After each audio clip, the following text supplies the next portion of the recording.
현재 어떤 기사를 찾아봐도 러시아와 우크라이나 주변에서 벌어지는 복잡한 갈등의 뿌리를 제대로 설명하지 못하고 있습니다.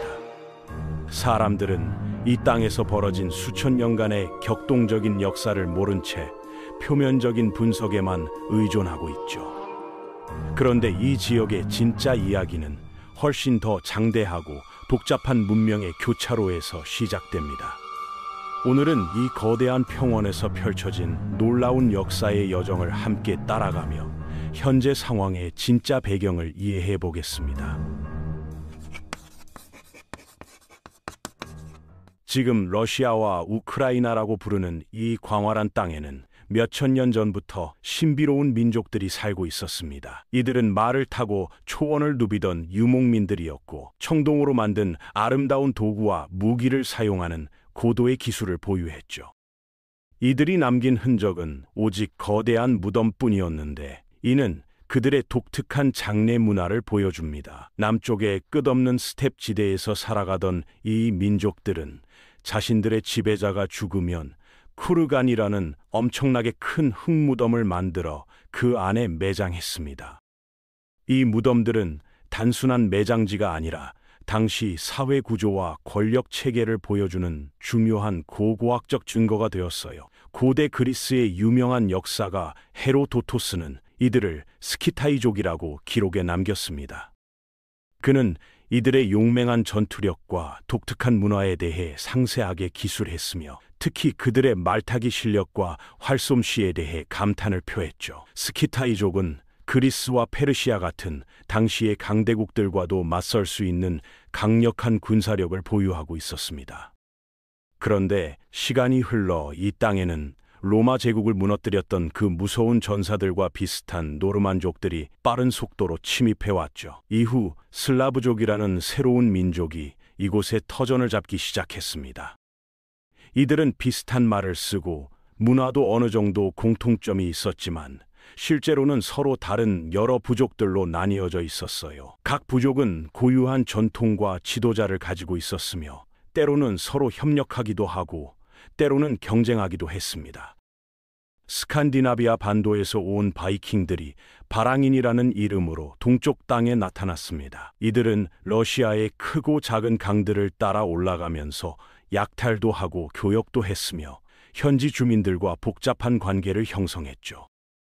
바이킹들은 단순한 침입자가 아니라 상인이자 용병이자 때로는 통치자 역할까지 수행하는 다재다능한 집단이었습니다. 전해져 내려오는 이야기에 따르면 동슬라브족들이 바랑인의 지도자인 류리크에게 직접 찾아가서 자신들의 왕이 되어달라고 부탁했다고 합니다.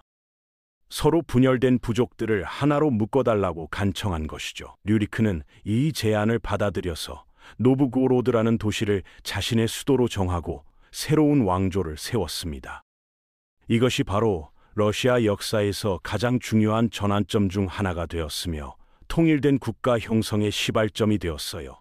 류리크가 세운 왕조는 무려 700년이라는 긴 세월 동안 이 땅을 지배했습니다. 그의 백성들은 스스로를 루스인이라고 불렀고 이 이름이 바로 이 지역 전체의 명칭이 되었어요. 류리크의 뒤를 이은 올레크는 남쪽의 중요한 도시인 키예프를 정복했습니다. 그리고는 이곳을 새로운 나라 키예프 루스의 중심지로 만들어 정치적, 경제적 허브 역할을 하도록 했죠. 키예프는 지리적으로 매우 중요한 위치에 있어서 북유럽과 비잔티움을 연결하는 교역 루트의 핵심 거점이 되었습니다.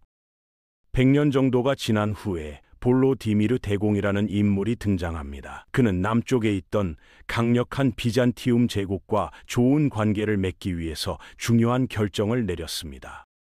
바로 중세 로마 제국의 공식 종교였던 정교회를 받아들이고 자신도 기독교도가 된 것이죠. 이 종교적 선택은 단순한 개인적 신앙의 문제가 아니라 국가의 미래를 결정짓는 전략적 결정이었습니다. 오늘날까지도 우크라이나와 러시아 사람들은 그를 자신들의 땅에 기독교를 가져다 준 위대한 인물로 기억하고 있습니다. 야로슬라프 1세의 시대가 오면서 키예프 루스는 정말로 황금기를 맞게 됩니다. 그는 체계적인 법률을 만들었고 영토도 크게 넓혀서 국가의 기반을 탄탄하게 다졌습니다. 이 시기에 키예프 루스는 유럽 전체에서 손꼽히는 선진국 중 하나로 인정받았어요. 학문과 예술이 발달했고 다른 유럽 왕실들과도 활발하게 혼인 동맹을 맺으며 국제적 위상을 높였습니다. 그런데 야로슬라프가 죽고 나자 그의 아들들 사이에서 왕위를 놓고 치열한 다툼이 벌어졌습니다. 결국 통일되어 있던 키예프 루스는 여러 개의 작은 공국들로 쪼개져서 서로 싸우기만 했죠. 이런 분열 상태는 국력을 약화시켰고 외부의 침입에 대해서도 효과적으로 대응할 수 없게 만들었습니다. 각 공국의 공작들은 자신의 영역만 지키는 데 급급했고 전체적인 통합과 협력은 사라져버렸어요. 바로 이때 동쪽에서는 인류 역사상 가장 무서운 정복자들이 나타나고 있었습니다. 칭기즈 칸이 이끄는 몽골군이 아시아의 수많은 나라들을 하나씩 정복해 나가고 있었어요. 이제 그들의 시선이 카프카스 산맥 너머 이쪽 땅으로 향했습니다. 몽골군은 칼가강에서 키예프의 여러 공국 연합군과 맞붙어 완승을 거두고는 일단 철수했지만 이것은 단지 정찰에 불과했습니다.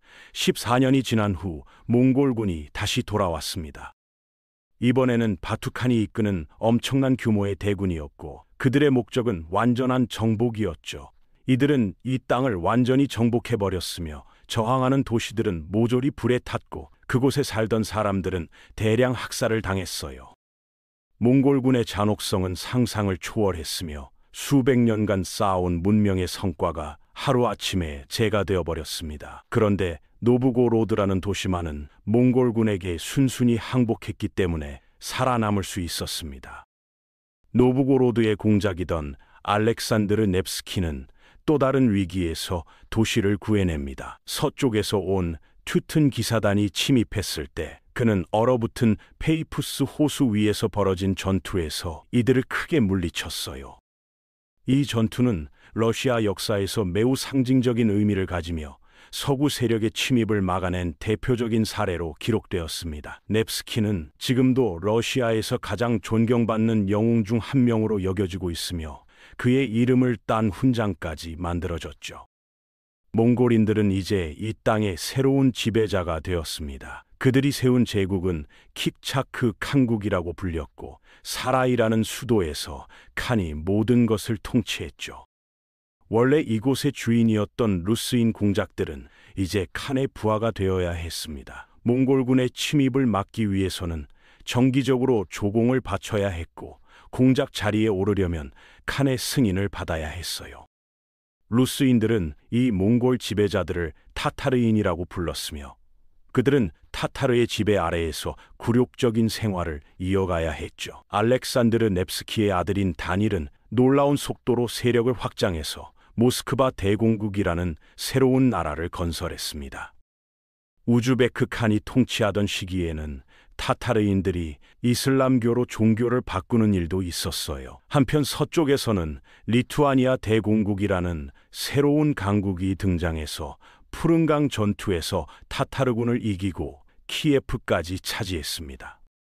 이는 몽골 지배 체제에 균열이 생기기 시작했음을 보여주는 중요한 신호였죠. 18년이 지난 후에는 모스크바 대공 드미트리 돈스코이도 쿠리코보 전투에서 타타르군을 크게 이겼습니다. 이 승리는 러시아인들에게 몽골군도 이길 수 있다는 자신감을 심어주었고 독립에 대한 희망을 키워주었어요. 몇 년간 계속된 내전 때문에 한때 강력했던 캡차크 칸국도 이제 여러 개의 작은 칸국들로 나뉘기 시작했습니다. 같은 시기에 한때 위대했던 비잔티움 제국의 수도 콘스탄티노폴리스가 오스만 제국에게 함락되는 사건이 벌어졌어요. 일부 사람들은 로마와 콘스탄티노폴리스가 모두 무너졌으니 이제 모스크바가 정교회의 새로운 중심지가 되었다고 말하면서 제3의 로마라는 표현을 쓰기도 했습니다. 그 사이 모스크바의 대공들은 계속해서 힘을 키워나가면서 노브고로드를 합병하고 최초의 진짜 러시아 국가를 만들어냈죠. 우그라강에서 모스크바의 이반 3세와 타타르군 사이에 긴장감 넘치는 대치 상황이 벌어졌습니다. 결국 타타르군이 물러가면서 러시아는 마침내 오랜 타타르의 지배에서 완전히 자유로워졌어요. 이는 러시아 역사에서 진정한 독립의 시작을 의미했으며 이후 급속한 영토 확장과 국력 신장의 기반이 되었습니다. 대공 바실리 3세가 다스리던 시기에 모스크바는 영토와 국력 모든 면에서 지속적으로 성장했습니다. 바실리 3세의 아들 이반 4세는 러시아 역사상 처음으로 차르라는 황제 칭호를 사용했습니다. 사람들이 흔히 이반 뇌제라고 부르는 바로 그 인물이죠. 이반은 카잔과 아스트라한의 타타르인 영토를 성공적으로 정복했지만 리보니아 전쟁에서는 스웨덴과 폴란드, 리투아니아 연방에게 쓰라린 패배를 당했습니다. 처음에는 나라를 현대화하려던 이반의 개혁 정책이 점점 그의 편집증적인 성격과 광기 때문에 공포와 대량 처형의 시대로 변해갔어요. 러시아는 여전히 매우 불안한 상황이었고 크림 칸국이 침입해서 모스크바를 불태워버리는 일까지 벌어졌습니다. 하지만 그 다음 해에 러시아군이 모스크바 남쪽 몰로디 지역에서 타타르군을 완전히 격파하는 승리를 거뒀어요. 카자크인들은 세 나라가 서로 전쟁을 벌이는 사이에 광활한 무인지대에서 살아가고 있었습니다. 자유롭고 독립적인 성격의 이들은 말을 타는 실력이 뛰어났기 때문에 러시아와 폴란드가 전쟁을 할 때 자주 용병으로 고용되곤 했어요. 이들은 특유의 민주적 전통을 가지고 있었으며 지도자를 선출로 뽑고 중요한 일은 회의를 통해 결정했습니다. 이반 뇌제의 아들인 왕세자도 아버지의 폭력적인 성격의 희생양이 되어서 지팡이에 맞아 죽는 비극적인 최후를 맞았습니다. 카자크인 탐험가 예르마크 티모페 예비치는 러시아가 시베리아 땅을 정복하는 데 결정적인 역할을 했습니다. 그는 타타르인들을 물리치고 그 지역 원주민들을 러시아에 복속시켜서 엄청난 영토 확장을 이뤄냈죠. 시베리아 정복은 러시아에게 무한한 천연 자원과 모피 교역의 기회를 제공했으며 국력 신장에 크게 기여했습니다. 북쪽에는 아르한겔스크라는 새로운 항구 도시가 건설됐는데 겨울에는 바다가 얼어버렸지만 그래도 러시아와 서유럽을 연결하는 유일한 바닷길이었습니다. 이반 뇌제가 죽은 후에는 그의 아들 표도르 1세가 왕위를 이어받았지만 아이를 낳지 못하고 죽으면서 류리크 가문의 혈통이 완전히 끊어져 버렸습니다. 이반의 조언자였던 보리스 고두노프가 새로운 차르가 되었어요. 그런데 보리스가 갑자기 죽자 그의 부인과 어린 아들이 잔혹하게 살해당하는 사건이 벌어졌습니다. 그리고 왕좌는 이반 뇌제의 아들이라고 거짓 주장하는 사기꾼에게 넘어갔죠. 하지만 이 가짜 황제도 얼마 안 가서 암살당했고 또 다른 가짜 황제들이 연이어 나타나며 혼란은 더욱 커졌습니다. 러시아는 이제 동란시대라고 불리는 완전한 무정부 상태에 빠져들었습니다. 반란을 일으킨 군대들과 외국 침입군들이 이 땅을 완전히 파괴했고 굶주림과 전염병으로 수많은 사람들이 목숨을 잃었어요.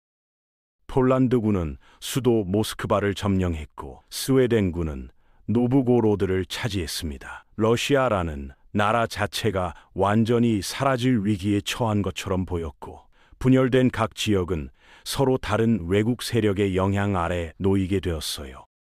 하지만 이런 절망적인 상황에서도 러시아 정교회와 일반 민중들이 힘을 합쳐 외국 침입자들을 몰아내려는 노력을 포기하지 않았습니다. 결국 이들의 노력이 결실을 맺어 로마노프 왕조가 새로 등장하게 되었고 러시아는 다시 통일된 국가로 거듭날 수 있었어요. 이 지역의 역사는 단순한 전쟁의 연속이 아니라 수많은 문명과 민족이 부딪히며 만들어낸 거대한 이야기입니다. 오늘날 우리가 목도하는 갈등 또한 그 오랜 시간의 그림자 속에서 이어지고 있는 것입니다.